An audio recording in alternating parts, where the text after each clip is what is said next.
Hello everyone, I hope you all are doing good. This is Priya from Legal Fly. Welcome back to my channel. यहाँ पढ़ेंगे, सीखेंगे, समझेंगे law subjects. तो आज का हमारा टॉपिक है वेरियस काइंड्स और क्लासिफिकेशंस ऑफ राइट्स। तो चलिए इस टॉपिक को स्टार्ट करते हैं। इस पार्ट के अंदर बेसिकली हमें डिफरेंट काइंड्स ऑफ राइट्स को समझना है।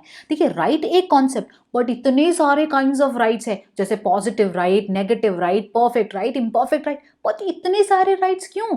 क्योंकि सबके नेचर अलग है, सबके फीचर्स अलग है, तो तभी इतने सारे राइट्स एग्जिस्ट करते हैं। और आपको पता है, अगर हम इतने सारे राइट्स को ना क्लियरली एक बार समझ जाते हैं तो हमें एक तो अच्छा नॉलेज मिल जाएगा कि कब हमें कौन सा राइट का टर्म यूज करना है, मतलब कब हमें पॉजिटिव राइट कहना है, कब हमें प्रोप्राइटरी राइट कहना है, ये तो हमें तब समझ आ जाएगा।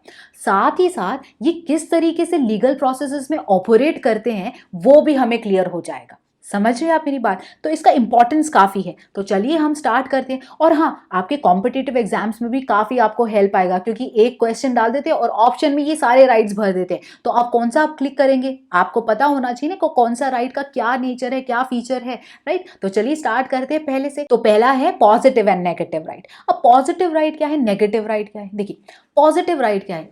पॉजिटिव राइट वो राइट है जिसका कोरिलेटिव ड्यूटी जो होगा ना वो पॉजिटिव होगा। जैसे मैंने आपको पहले ही समझाया, हमेशा एक राइट होता है तो हमेशा उसके इक्वलेंट कोरिलेटिव एक ड्यूटी एग्जिस्ट करता ही करता है, राइट। तो पॉजिटिव राइट क्या है? एक ऐसा राइट जिसका कोरिलेटिव ड्यूटी जो है पॉजिटिव होगा। बट पॉजिटिव ड्यूटी क्या है कि मतलब कभी आपको कहा जाता है कि कुछ काम करो, आपके ऊपर ओब्लिगेशन डाला गया है by law that you have to do something, तो तब हम कह सकते हैं वो ड्यूटी, वो ओब्लिगेशन जो है बेसिकली पॉजिटिव हुई, कुछ करने को कहा जा रहा है, राइट। जैसे कि ए ने एक लैंड खरीदा और उसके अंदर एक बिल्डिंग बनाई और बी को रेंट पे दे दिया। अब यहाँ पर बी कौन बना? टेनेंट बना। नाउ ए बोलेंगे देखिए आपकी ड्यूटी बनती कि आप मुझे रेंट पे करो, मतलब यहाँ पर पे करो बोल रहे हैं, राइट। तो वहां पर पॉजिटिव ड्यूटी हुई, तो वहां पर कोरिलेटिव राइट क्या होगा? पॉजिटिव राइट होगा। तो बी की पॉजिटिव ड्यूटी हुई, कोरिलेटिव राइट क्या है वहां पे? Positive right. तो ऐसा राइट जिसका कोरिलेटिव ड्यूटी अगर पॉजिटिव हो तो हम कह सकते हैं वो राइट क्या है? पॉजिटिव राइट है। अब नेगेटिव राइट, सिंपल हो गई बात। जो भी राइट जिसका कोरिलेटिव ड्यूटी जो है नेगेटिव हो, मतलब नेगेटिव ड्यूटी क्या हुई? जब हमें कुछ करने से मना किया जाता है, जब लॉ हमें फॉरबिड करता है, कहता है कि कुछ ऐसा काम नहीं करना है। जैसे सोचिए ए ने एक लैंड खरीदा, तो वहां पर उसका लैंड में राइट है, राइट। तो वो दूसरे सभी इंसान को मना कर सकते हैं ना उस लैंड में एंटर करने से। तो बी सी डी ई जो भी लोग हुए, तो बी को वो क्या कह सकता है? देखिए भाई, मेरे लैंड में मत घुसिए, आपका ये ड्यूटी बनती है कि मेरे लैंड में ट्रेसपास ना करे। तो क्या है? Negative duty. तो अगर नेगेटिव ड्यूटी हुई तो उसका राइट क्या होगा? नेगेटिव राइट हुआ। तो ऐसा राइट जिसका कोरिलेटिव ड्यूटी जो है नेगेटिव है, तो उसको हम कहेंगे negative right. Simple. Now next one देखते हैं, वो है perfect right and imperfect right. तो सारे हम एग्जाम्पल्स के थ्रू समझते चले जाएंगे, ठीक है। तो परफेक्ट राइट और इम्परफेक्ट राइट क्या है? कि परफेक्ट राइट एक ऐसा राइट है जिसे हम कोर्ट के थ्रू एनफोर्स करा सकते हैं, जिसे रिकॉग्नाइज भी किया गया है लॉ ने, और जिसको हम प्रोटेक्शन भी दे सकते हैं लॉ के थ्रू, या हम उसे एनफोर्स करा सकते हैं। बट इम्परफेक्ट राइट कैसा राइट है? जिसे हम एनफोर्स ही नहीं करा सकते, जिसे रिकॉग्नाइज तो किया है बट नो प्रोटेक्शन, उसको एनफोर्स ही नहीं करा पा रहे, ऐसा राइट। तो परफेक्ट राइट का एग्जाम्पल देखते हैं। जैसे सोचिए ए ने वो लैंड उसमें बिल्डिंग बनाई और बी को रेंट पे दे दिया। अब यहाँ पर बी से बोला कि आपको रेंट पे करना है, तो बी ने एक महीने पे किया, दूसरे महीने पे किया, तीसरे महीने उसने मना कर दिया, मैं रेंट पे नहीं करूंगा। तो अब क्या होगा? ए जो है कोर्ट में जाएगा, केस फाइल करेगा और बोलेगा कि बी को बोलिए कि मुझे मेरा रेंट पे करे, ठीक है। तो यहां पर क्या हुआ? ए के पास क्या है? Perfect right which is enforceable through the court of law, right. उसको उसके राइट को, मतलब वो केस फाइल कर सकते हैं और क्लेम कर सकते हैं, अपना रिकवर कर सकते हैं अपना रेंट, उसके पास वो राइट है ना जिसको वो एनफोर्स कर सकते हैं। वो क्या हुआ? परफेक्ट राइट हुआ। अब इम्परफेक्ट राइट, सोचिए कि ए ने बी को 10,000 रुपीज दिए, ठीक है, और बी ने बोला मैं 3 महीने के बाद आपको वापस कर दूंगा। तो ए ने बोला ठीक है वापस कर देना। तो ए, अब क्या हुआ कि बी ने 3 महीने के बाद वापस नहीं करे, 4 महीने भी नहीं करे, 1 साल बाद भी नहीं करा। ए ने कुछ बोला नहीं, ए ने फिर ना 5 साल 10 साल बाद जाके एक केस फाइल कर दिया। तो ए ने क्या करा? ए ने 10 साल बाद जाके एक केस फाइल कर दिया कोर्ट के सामने, कह के कि भाई बी को बोले कि मेरे 10,000 रुपये मुझे वापस करे। तो कोर्ट क्या करेगा? कोर्ट बोलेगा आपका ये राइट जो है ना हम इसको एनफोर्स नहीं कर सकते, बिकॉज लिमिटेशन एक्ट के अंदर आपको एक पर्टिकुलर टाइम फ्रेम है, उसी के अंदर आप केस फाइल कर सकते हैं। ये थोड़ा ना हो क्या कि 50 और 60 साल बाद आप आके केस फाइल कर रहे हैं, तो ये आपका राइट एनफोर्सेबल नहीं है, टाइम बार्ड डेट हो गया है। ठीक है, तो ये इसको कहते हैं बेसिकली इम्परफेक्ट राइट। समझ गए, परफेक्ट राइट, इम्परफेक्ट राइट। अब नेक्स्ट है right in rem and right in personam. अब ये राइट इन रेम क्या है? राइट इन रेम बोले तो दैट इज अगर एक इंडिविजुअल के पास राइट है, ठीक है, that right is available against the entire world और पर्सन्स जनरली, तो हम कह सकते हैं वो राइट इन रेम है। ठीक है, राइट इन पर्सोनम क्या है? अगर एक इंडिविजुअल के पास राइट है that is available against particular persons या थोड़े ग्रुप ऑफ इंडिविजुअल्स, अगर उनके अगेंस्ट में कोई राइट है तो उसको हम कह सकते हैं राइट इन पर्सोनम। पर्सोनम क्या है? पर्सन, अगेंस्ट पर्सन या पर्सन छोटा एक ग्रुप के अगेंस्ट। राइट इन रेम क्या है? अगेंस्ट होल वर्ल्ड वो राइट अवेलेबल है। एग्जाम्पल देखिए, ए ने लैंड खरीदा, उसके पास उस लैंड के ऊपर राइट है, ठीक है, तो वो राइट क्या है? कैसा राइट है कि उसको पूरे वर्ल्ड में जितने भी लोग हैं ना उन सभी के अगेंस्ट में एक वो राइट अवेलेबल है, राइट, वो सभी को मना कर सकता है कि उसके लैंड में एंटर करने से या इंटरफेयर करने से या ट्रेसपास करने से, तो उसका क्या राइट हुआ? राइट इन रेम हुआ। या फिर एक इंडिविजुअल को अपने रेपुटेशन के ऊपर राइट होता है, राइट, कि उसको कोई डिफेम नहीं कर सकता, राइट, कोई भी उसको डिफेम नहीं कर सकता है, तो यहाँ पर उसके रेपुटेशन के ऊपर उसका राइट है। तो ये जो राइट है that is available against entire world, कोई भी उसे डिफेम नहीं कर सकता, कोई भी, पूरे वर्ल्ड में जितने भी लोग हैं उसको डिफेम नहीं कर सकते। तो राइट टू रेपुटेशन क्या हुआ? राइट इन रेम हुआ। ठीक है, अब राइट इन पर्सोनम का एग्जाम्पल क्या है? सोचिए कि अगर ए उसको डिफेम करा बी ने, ठीक है, तो यहाँ पे पास ए के पास राइट है कि वो कोर्ट के पास जाके केस फाइल करके उसको जेल भेज सकते हैं या तो फिर उससे कॉम्पनसेशन ले सकते हैं। ठीक है, तो यहाँ पर ए का राइट क्या है? Right in पर्सोनम। जो राइट ए और बी के अंदर, मतलब ए का जो राइट है वो सिर्फ बी के टुवर्ड्स में है, तो यहाँ पर राइट क्या है? Right in पर्सोनम। या कॉन्ट्रैक्ट बनाया, सोचिए ए और बी ने मिलकर कॉन्ट्रैक्ट बनाया, तो यहाँ पर जो भी राइट एग्जिस्ट करेगा ए का बी के टुवर्ड्स होगा या बी का जो कुछ राइट होगा वो ए के टुवर्ड्स होगा, तो दिस इज राइट इन पर्सोनम। सिर्फ पर्सन्स, इंडिविजुअल के बीच में एग्जिस्ट करता है। तो नेक्स्ट है primary rights and secondary rights. अब प्राइमरी राइट्स वो राइट्स होते हैं जो इंडिपेंडेंटली एग्जिस्ट करते हैं। आपको शायद स्क्रीन में थोड़ा और सेंटेंस का थोड़ा दिख रहा होगा ना, जैसे कि exist independent of any wrong having been committed, उसको भी हम समझेंगे। देखिए, सबसे पहली बात ये समझ जाइए, प्राइमरी राइट का मतलब ऐसा राइट होता है जो इंडिपेंडेंटली एग्जिस्ट करता है। ठीक है, सेकेंडरी राइट क्या है? सेकेंडरी राइट्स वो राइट्स होते हैं जब प्राइमरी राइट को वॉयलेशन होता है ना, तब जो राइट अराइज होता है उसको बेसिकली हम सेकेंडरी राइट कहते हैं। अभी तो इतना समझिए। अब एग्जाम्पल को समझने के बाद हम फिर से आएंगे। एग्जाम्पल क्या है? सोचिए कि मेरे पास राइट है क्या कि मुझे कोई डिफेम नहीं कर सकता, राइट, मेरे रेपुटेशन के ऊपर मेरा राइट है, तो मेरे रेपुटेशन के ऊपर मेरा राइट है, मेरे को कोई डिफेम नहीं कर सकता, वो हुआ प्राइमरी राइट। ठीक है, अगर सोचिए कि ए को किसी बी या सी ने डिफेम कर दिया, तो अब यहां पर क्या होगा? अब यहां पर ए के पास राइट मिल गया कि वो कॉम्पनसेशन क्लेम कर सकता है, तो राइट टू क्लेम कॉम्पनसेशन क्या हुआ? सेकेंडरी राइट हुआ। ठीक है, तो वो ऐसा राइट है जो इंडिपेंडेंटली एग्जिस्ट नहीं कर रहा, बल्कि जब प्राइमरी राइट वॉयलेट होता है तो वहां पर अराइज होता है सेकेंडरी राइट। ठीक है, तभी देखिए यहां पर क्या लिखा हुआ है कि primary right that exist independently of any wrong having been committed, मतलब कोई भी रॉन्ग कमिट होने से पहले जो भी राइट एग्जिस्ट करता है उसको प्राइमरी राइट बोलते हैं। ठीक है, तभी इसको और भी ऐसे भी कहा जाता है एंटीसीडेंट राइट। ठीक है, ये रॉन्ग से पहले आता है। ठीक है, सेकेंडरी राइट को otherwise it is called as remedial right, मतलब आपका प्राइमरी राइट वॉयलेट होता है तो तब जो राइट निकलता है तब उसको हम कहते हैं secondary rights. Simple. Now next है वेस्टेड एंड कंटिंजेंट राइट्स। अब क्या लिखा हुआ है जरा देखिए, स्क्रीन में लिखा हुआ है वेस्टेड राइट का मतलब है a right in respect of which all events necessary to vest it completely in the honor has happened. Okay, contingent right में लिखा हुआ है when some of the events necessary to vest the right in the contingent honor have happened, conditions exist. ये क्या है? समझ ही नहीं आई ना, तो एक एग्जाम्पल के थ्रू समझते हैं। जैसे सोचिए ए ने ना अपना एक 10 सेंट्स ऑफ लैंड जो था उसको बी को गिफ्ट कर दिया और कहा आप अपनी एंटायर लाइफ के लिए आप इस लैंड को एंजॉय कर सकते हैं, आप ऑनर है इसके। आपके मरने के बाद सी को ये लैंड जाएगा, मतलब उनके सन को ये लैंड जाएगा। ठीक है, ऐसा कह दे। अब क्या हुआ कि ए ने सारे पेपर वर्क्स करे, ठीक है, और उससे रजिस्ट्रेशन सब कराया, सब कुछ करवाया और बी के हवाले कर दिया, तो बी को लैंड मिल गया। अब यहाँ पर बी कौन हुए? वेस्टेड ऑनर हुए। ठीक है, क्यों? देखिए क्या लिखा हुआ है, a right in respect of which all events necessary to vest it completely in the owner has happened. सब कुछ हो गया, रजिस्ट्रेशन सब कुछ करा लिया है, सब कुछ हो गया है, लैंड बी के नाम आ चुका है, इमीडिएटली उनका हो चुका है, तो अब बी क्या हुए? वेस्टेड ऑनर हुए। तो अब बी के पास क्या आ गया, वेस्टेड राइट आ गया, ठीक है।